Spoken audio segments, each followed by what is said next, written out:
Okay, so recently I started reading this book called 100 Years of Solitude,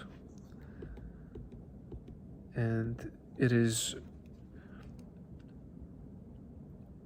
genuinely, I think, one of the best books that I've ever read.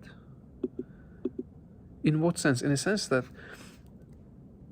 the writing itself is so beautiful, it is magical, but the author somehow draws you into this world of what I would call magical.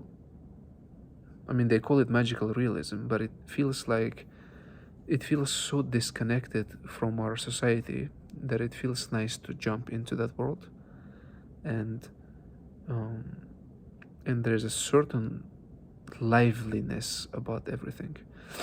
Um, the writing is so good that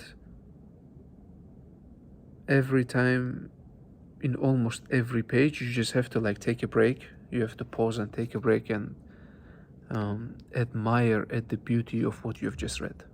So like that's how good the book is. It's at that level. The prose is insane. The story also. I've only read maybe the first 50 pages of it or so, but there is still a lot to discuss and unpack in these first 50 pages. One of the things that struck me quite strongly was the character of the main guy. So it's like a household. 100 Years of Solitude is a story of a family in multiple generations. And at the very beginning, there's this guy called Jose Arcadia, or whatever, the main guy, the father of the household, so to speak. And what I like about him so much, and what I think is so lacking in a modern society, is that he has this insane curiosity about the world. Like someone, for example, brings a piano, and this Italian guy like fixes the piano, puts everything correct so the piano starts working. And then this guy is like, well, let me break it down and then build the whole thing back again myself. You see, like he's curious about how this thing works. And obviously, when he puts everything back up, it will not work. And his wife starts yelling at him. But that, I think there's a certain level of innocence in him that I like a lot, and that I think is important. He is, in a sense, a child deep down. He's a child in the body of an old man, and I think that is absolute wisdom. I think a lot of us, as we grow older, we integrate into society, and what does society do to us? Society puts us in a framework. Like, for example, when you go to school, school is what I call institutionalization of your mind, right? You get used to like the fact that in a society you have to be useful, you have to be productive, and you have to contribute something, and you have to learn something that is useful so that you can go work for somebody who can pay you so you can survive, and so on. And the idea of learning something, the idea of obtaining knowledge as an end in itself is quite rare, right? Most people, for example, if you tell them that you're learning something, the first question they ask is, of what benefit? Why are you learning this? Right? If you tell them that you're studying this paper, if you tell them that you're studying some mathematics paper from 200 years ago, people will start asking, what is the benefit of doing that? The idea that someone could study something just out of sheer curiosity is taken almost as strange, because we are so used to thinking that every bit of knowledge that you gain has to have some practical utility to it. And if it doesn't have a practical utility, then you're wasting your time, right? And the book here directly challenges this point of view, because the main character is one of those guys who is a child. Deep down, he's a child. And that's a good thing. And he goes out into the world, he's always exploring things, he devises certain he designs certain things. He's reading some alchemical scriptures, and he's a rationalist deep down, but there is this unending curiosity about him that even when he's doing alchemical manuscripts, he's always trying to see the world through his own eyes, right? That's another important point. He's always trying to see things through his own eyes. Like, for example, in that village that they settle in, a guy from another part of the country comes in, and he's supposed to be like the main church guy, right? He's supposed to like bring religion. And this father, he doesn't really believe him, you know. He says, you know, we were doing so fine without your religion. Why do we need it anyway, right? It's so nice, I think, reading someone like him or like interacting with him at the novel, because he's so himself. And at the end, they tie him up to a rope and, you know, whatever. They tie him up to a tree with a rope because they think he's gone crazy. He's like saying some Latin phrases. Nobody understands what he's saying.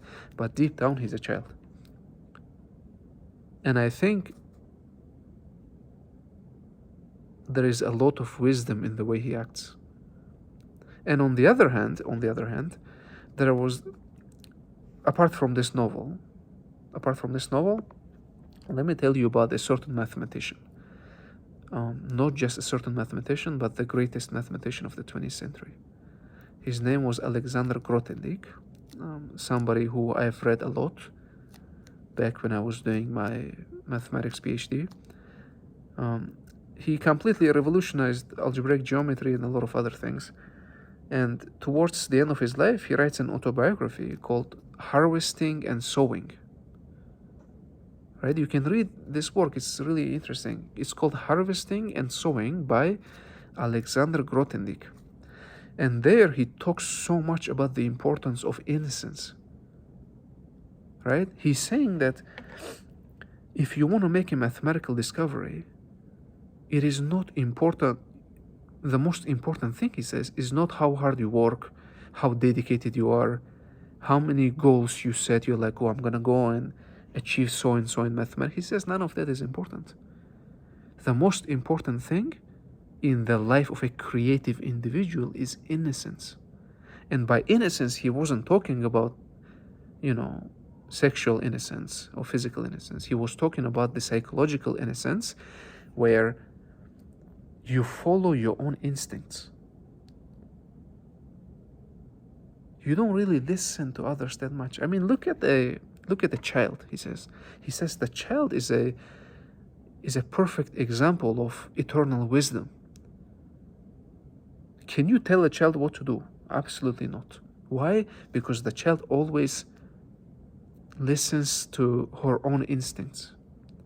She always listens to her own instincts.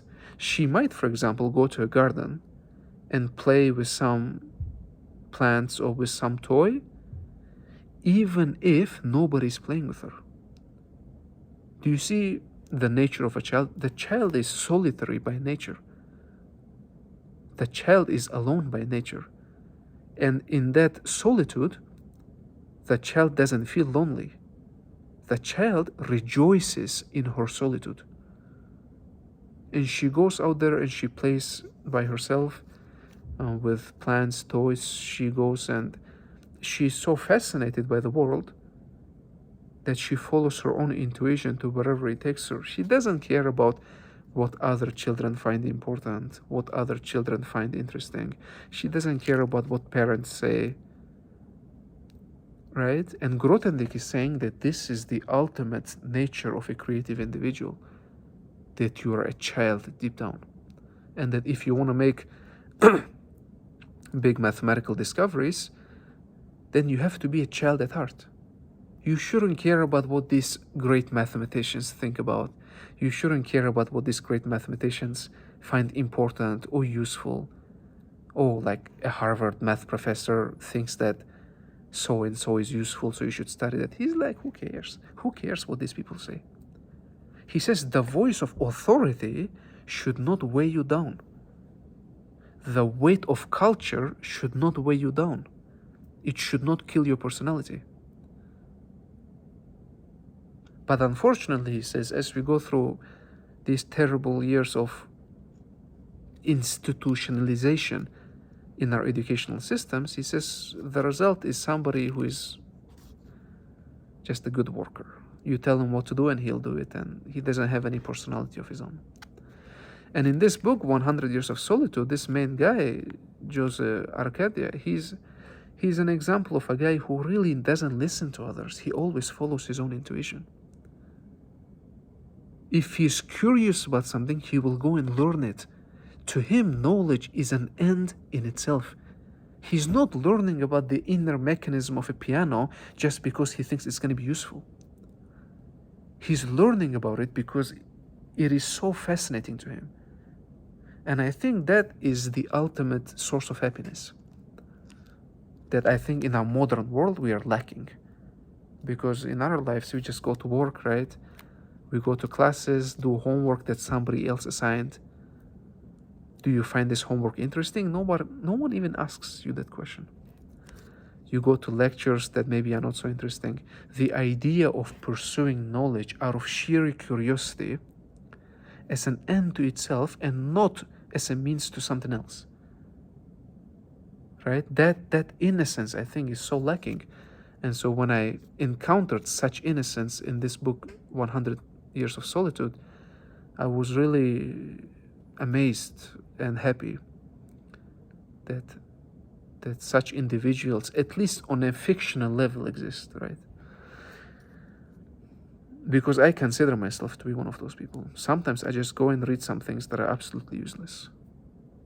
Like, for example, studying the works of Carl Jung. No, I mean, there is utility in studying Jung, but I don't study it because I think it'll be useful to me or to somebody else. I study the works of Jung or Goethe or these people out of just sheer interest, right? And that curiosity, I think, is something we should not let go, but instead we should nurture it. And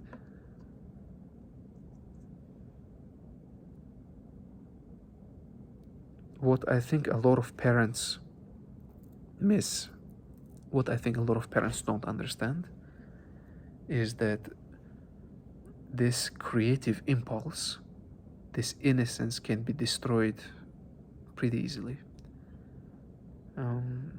A lot of the parents, I think, unconsciously or otherwise, they always think they know better. Like, hey, do what I say. I know better. And I think in that process of you thinking you know better, you kill the child's inner autonomy. Right? The child should, for the most part, follow her own instincts, her own intuition, and she needs to learn how to trust herself. You see sometimes a lot of people, even people who are like 18, 19, 20, or even older, who don't really trust themselves. Do you know why? Because they had these parents or these adults around them who always told them what to do.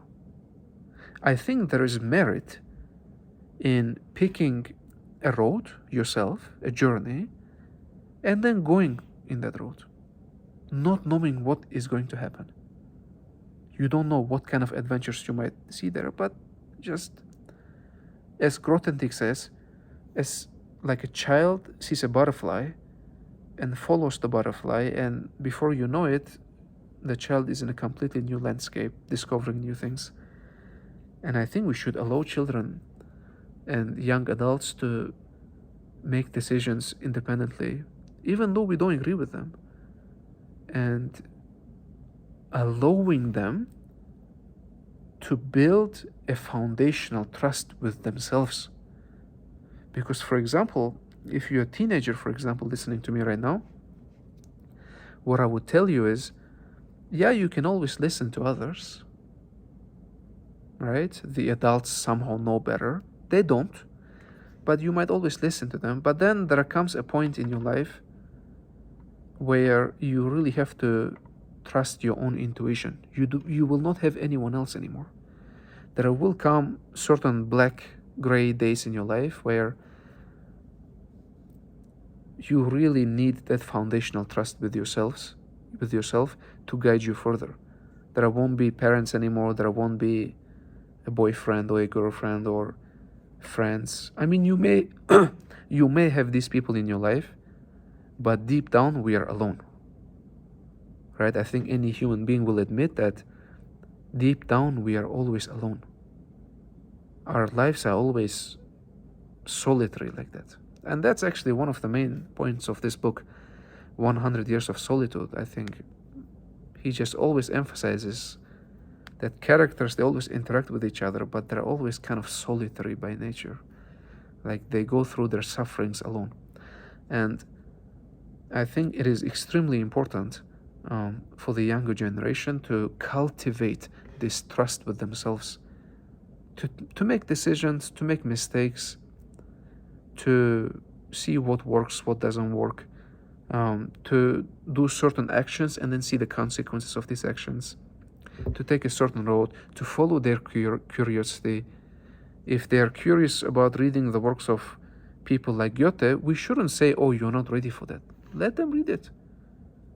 Interacting with a genius like Goethe will never be useless. Even though you will not understand it, it is still useful to interact with it. And I think this process whereby we allow children to follow their curiosity and take steps and build that trust with their own intuition and instincts, I think we've killed it completely. And I think the only duty that the older generation has in regards to the younger generation is to not teach them how to live, not teach them how to study. No, it is to help them trust themselves. I think, no, I consider myself kind of an older generation. I'm like older now, 27. And if I ever talk to a younger person, I will never tell them how to live because they don't need that. Who am I to tell them how to live? They already know how to live. They know everything perfectly fine. As an older generation, my only duty in regards to the younger generation is to just help them build that trust with themselves, with their own intuition, so that when they take a step, they trust themselves. Do you know how much self-belief will take you in this life? People who really trust themselves, they will go really far in life, because when they put a goal, they trust that they will achieve it. And people who never really trust themselves, they will take 2-3 steps, they will face one challenge, and then they will give up because they don't trust themselves. They don't trust that they can go till the very end. And so allowing children to follow their curiosity, to build that foundational trust with themselves is extremely important. Because even later in life, when they're dealing with the obstacles that life throws at them, they will mainly be dealing with it on their own. And so this autonomy of judgment is really important for them to cultivate really early on. And I think a lot of parents miss this. They completely miss it because they always tell children what to do, what not to do. And sometimes, you have to let people live. And your children are not your slaves. Your children they came through you, but they don't belong to you. They are a part of nature. And so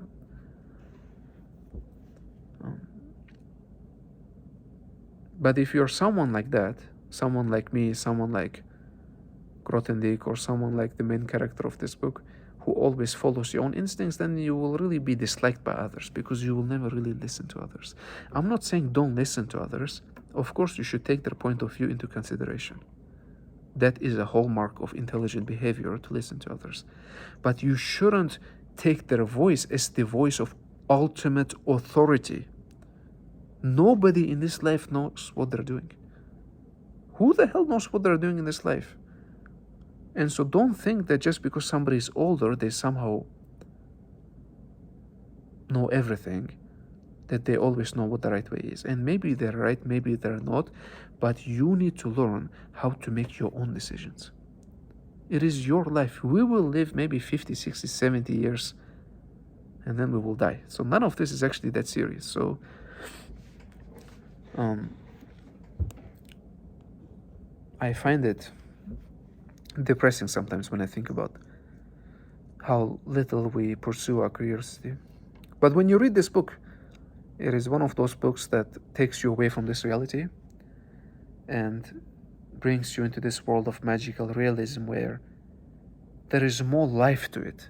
And there is more life to it because people are like someone like this main guy, the character, he's like following his passion, he's following his curiosity, and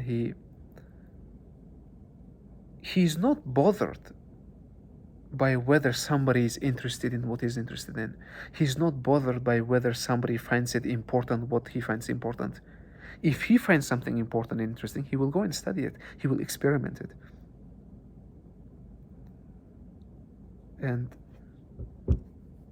in our modern world, I think such qualities are so lacking because we're all slaves at this point, and rarely have I seen a person who genuinely takes knowledge and studies something just because they're curious about it, not because they're trying to sell you something or they are trying to reap the benefits of their merits, but because they find it interesting. They're studying alchemical texts because they find it interesting how psychoanalysis and alchemy interacts. They are studying mathematical papers from 200 years ago because they find it interesting. They want to know how magnetic theory of Gauss and potential theory led to the revolutionization of complex analysis at the hand of Riemann. They are interested about this and they study it. Studying history for its own sake. And all of this, I think, is called innocence. All of this is called innocence. Deep within you, there is a child who you have repressed, maybe even killed. But as Grothendieck says, he says, I know that that child within you is alive somewhere, in some corner, hidden, repressed. And you need to let that child come out. And in that lies happiness.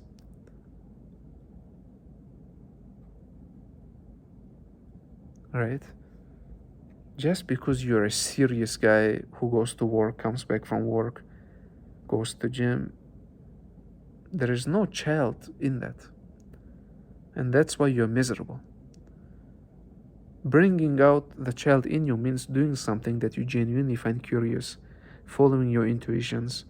And even though that activity may look ridiculous in the eyes of society, you don't care. Does a child care? When a child is playing with some toy in the middle of a garden, does she care what you think? She is solitary by nature. She doesn't seek companion. She is solitary by nature, and she's having a great time looking at butterflies, looking at plants, because for her this is fascinating. And in that, I think, is a tremendous amount of wisdom. And once you bring that child back and you start looking at things from that point of view, then I think being alone becomes one of the greatest joys of life, where you are by yourself and you're allowed to follow your own curiosities and interests without any disruption, without any justification to anybody else. You don't become lonely anymore. Like nowadays, I feel more lonely when I'm with other people compared to when I'm by myself. When I'm by myself, I study some book, some mathematics paper, some work of Carl Jung or something else, and it's just so interesting and fascinating. And even though on the whole all of this may be completely useless for me in terms of my career, but it feels so nice feeding that child in me. And so people sometimes assume that I am this lonely guy, but I don't think I am. I rejoice in solitude, right? But anyway, a very strange book. I recently started reading it, and it's one of those books that On the one hand, the prose is insane. The prose, the writing is just so magical that it brings you down almost to tears. You just have to put the book down and be like, hey man, this is too good. And on the other hand, the characters that you meet in that book are sometimes their role models, I think.